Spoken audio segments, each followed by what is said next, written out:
This week, panic is starting to emerge again about Russian interference in the US 2020 presidential election.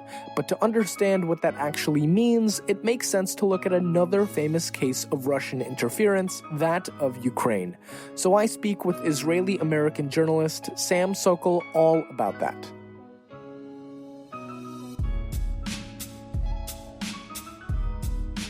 I'm Lev Gringauz, and welcome to The Jews Are Tired, your podcast about Jewish news.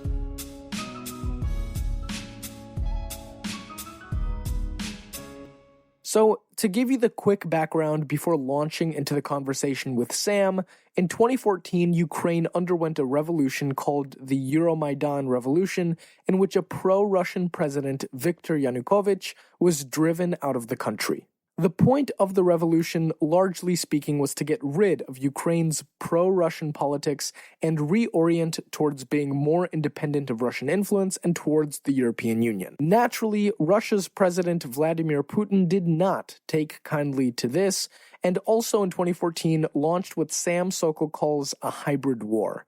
Russia both physically invaded eastern Ukraine in a conflict that has killed tens of thousands of Ukrainians and internally displaced over 1.5 million people, and launched an online disinformation and propaganda campaign to destabilize Ukraine. The tactics and overall strategies Russia used in Ukraine are much the same in Russia's efforts to interfere in the US 2020 presidential election. Now, Sam Sokol is, as I said, an Israeli-American journalist who is currently a reporter for the Jewish Telegraphic Agency and who previously was with the Israeli Broadcasting Authority, and before that, he was the Diaspora Affairs correspondent for the Jerusalem Post. He's covered stories across Israel, the West Bank, Europe, and North America, and has spent much of the past few years covering the situation in Ukraine specifically, where the Jewish community was affected by Russia's hybrid war. Those efforts culminated in his book, released in 2019, called Putins Hybrid War and the Jews, Antisemitism, Propaganda, and the Displacement of Ukrainian Jewry, about how Ukrainian Jews were caught in the middle of Russia's disinformation campaign against Ukraine as Russia weaponized accusations of antisemitism. I interviewed Sam about what happened in Ukraine and what we can learn about Russia's efforts to interfere in the US 2020 presidential election. Sam and I spoke for roughly 40 minutes, so this interview has been edited down for length and clarity, although there is a plan to later release our full conversation for those interested in listening to it. Let's get right into the weeds on this. Russian election meddling and disinformation campaigning is back in the news, as there are reports that Russia is meddling in support of both United States President Donald Trump and Senator Bernie Sanders, both of whom are presidential candidates in the 2020 election. Trump is the Republican candidate, Sanders currently the frontrunner for the Democratic nomination, but no one is really sure what, Russian meddling really means, as the U.S. intelligence community isn't really explaining how Russia is involved this time around, and arguably most Americans still don't understand how Russia interfered in the 2016 election. But you make this point in your book and in a number of articles that you've written related to your book, that to understand how Russia is playing the United States, we have to go back to what happened in Ukraine and what you call Russia's hybrid war there. So let's just start out with, give us a rundown on what happened in Ukraine, what Russia's disinformation and propaganda campaign looked like there, and then, how that helps us understand Russia's likely strategy for interfering in the 2020 United States elections.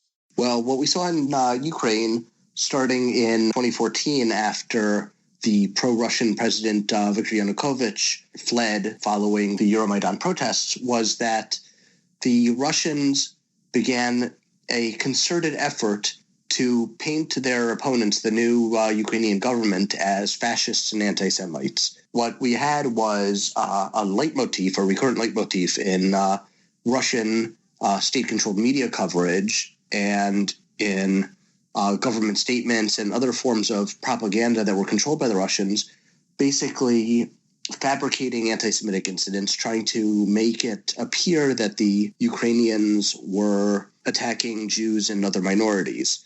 There were a number of incidents in which Ukrainians, including members of the Ukrainian Jewish community, have accused the Russians of engaging in provocations intended to make it look like there were anti-Semitic incidents.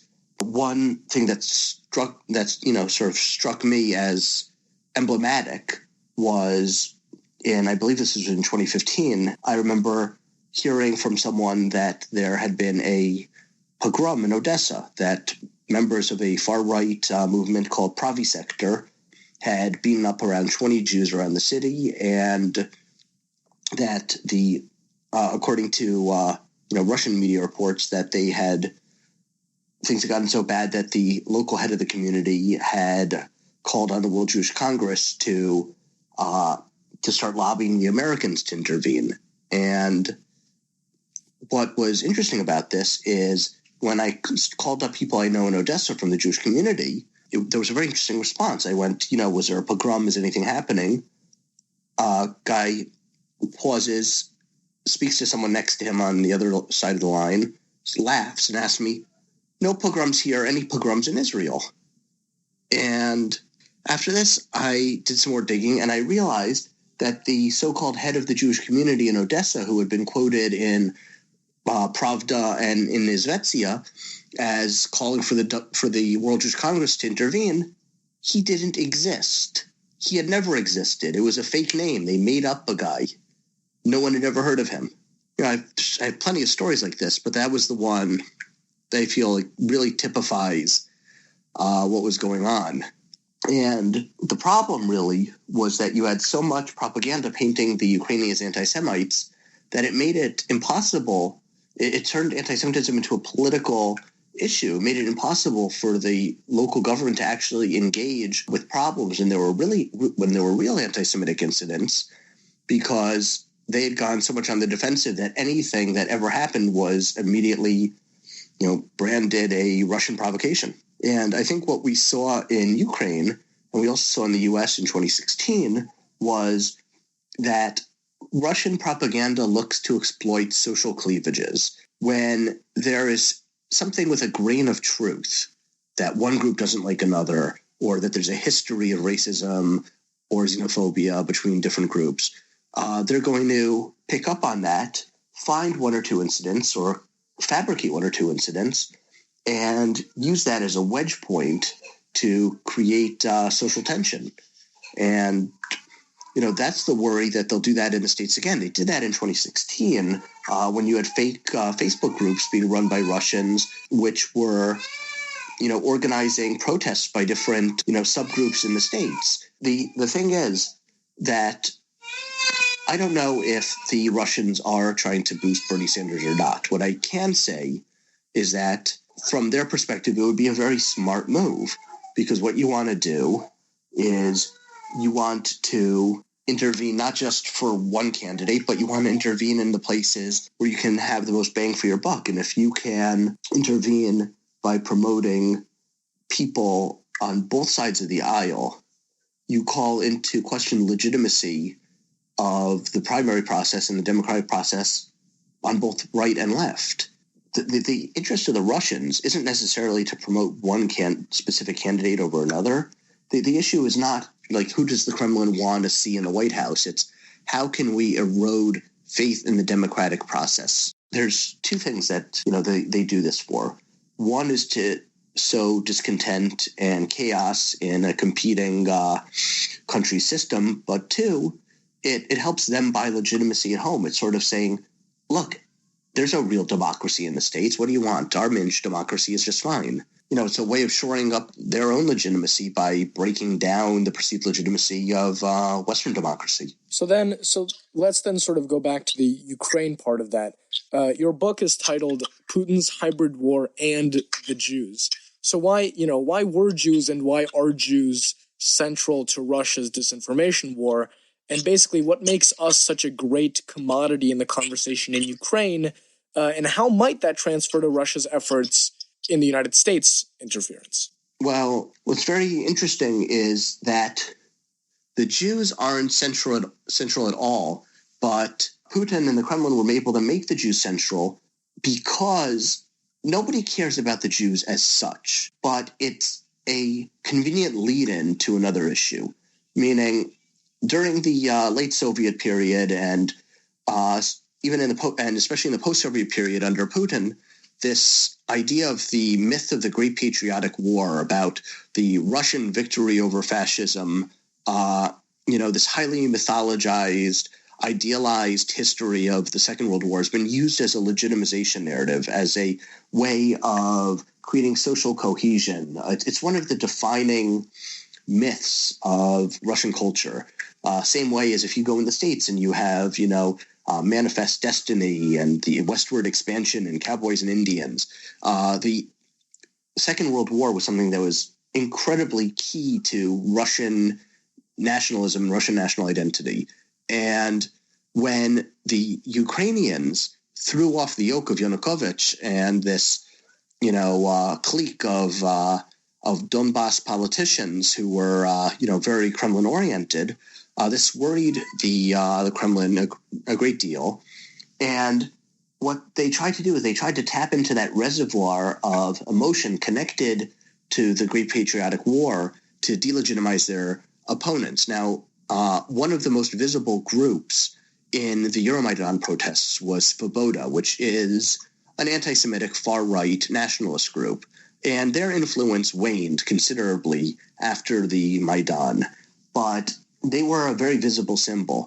And after the Maidan, the Russians basically kept going and saying, look, the new Ukrainian authorities are far-right, anti-Semitic. And the reason that the issue of anti-Semitism was so important, so central, was because if you can paint them as anti-Semites, then it makes it easier to make the case that they are fascists or Nazis. So the best way to go about this is by saying, look, they're attacking the Jews. It's not that anybody cared about Jews per se, but it was useful because then you could use that to make them look like they were something else that had, a very significant meaning culturally. And in fact, because of the fact that that type of Ukrainian nationalism was big in Western Ukraine, but was very much looked down upon in Eastern Ukraine, portraying the new government in Kiev, which had gotten rid of politicians affiliated with Eastern Ukraine, and now could be sort of tarred with the brush of Western Ukrainian ultranationalism,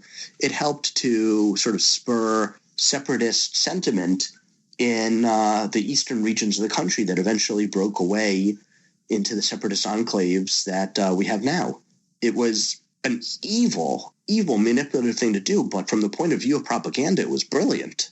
So when it comes to that, I'm also wondering, how this ties into how American Jews should or shouldn't be necessarily understanding what happened in Ukraine and Russian disinformation.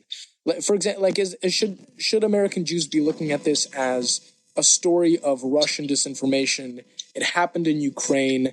It's happening in America, and Jews just happen to be in the crossfire?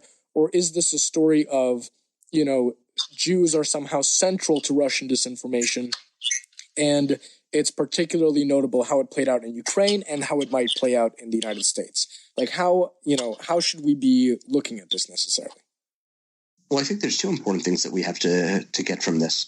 The first is obviously that any type of hot button issue, homophobia or Islamophobia or anti-Semitism or, gun rights and versus gun control, abortion, anything where there's an issue related to a social or ethnic group or a fundamental clash in political values is ripe for disinformation and for, propaganda efforts. So it's more important than ever to sort of make sure that people who belong to minority groups or are involved in very contentious social or political issues have to be on guard that, one, they may be targeted for disinformation because of who they are, not because necessarily,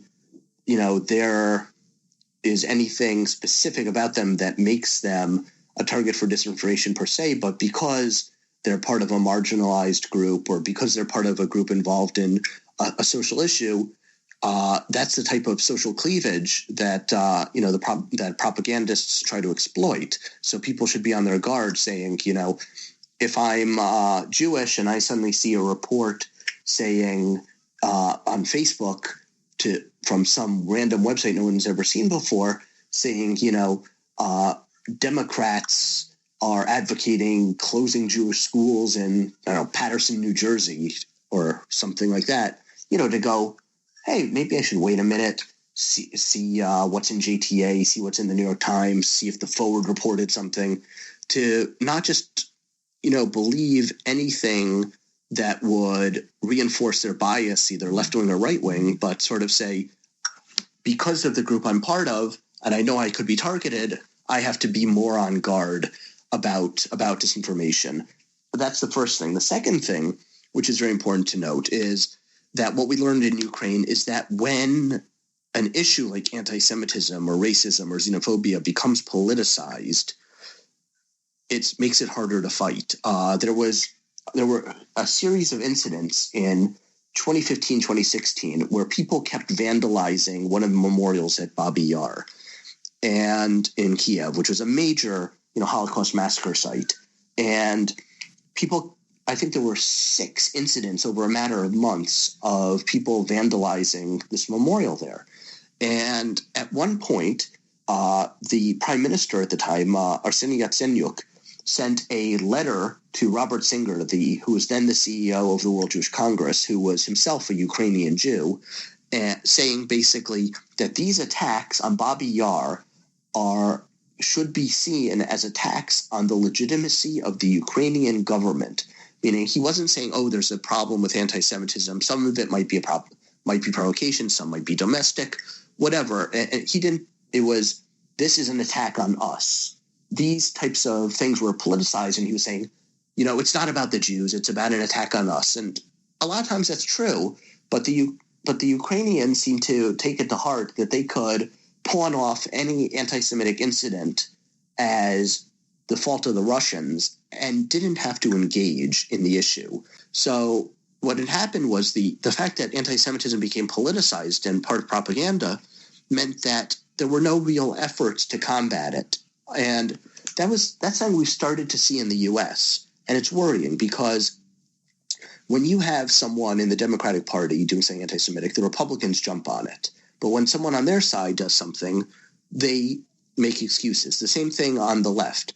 If someone connected to Trump says something that's a white nationalist talking point, they will legitimately and justifiably jump on it. But if someone in their camp says something, many times there'll sort of be an excuse. What we've seen is that anti-Semitism, instead of being something that's called out on both sides, has become sort of a political tool.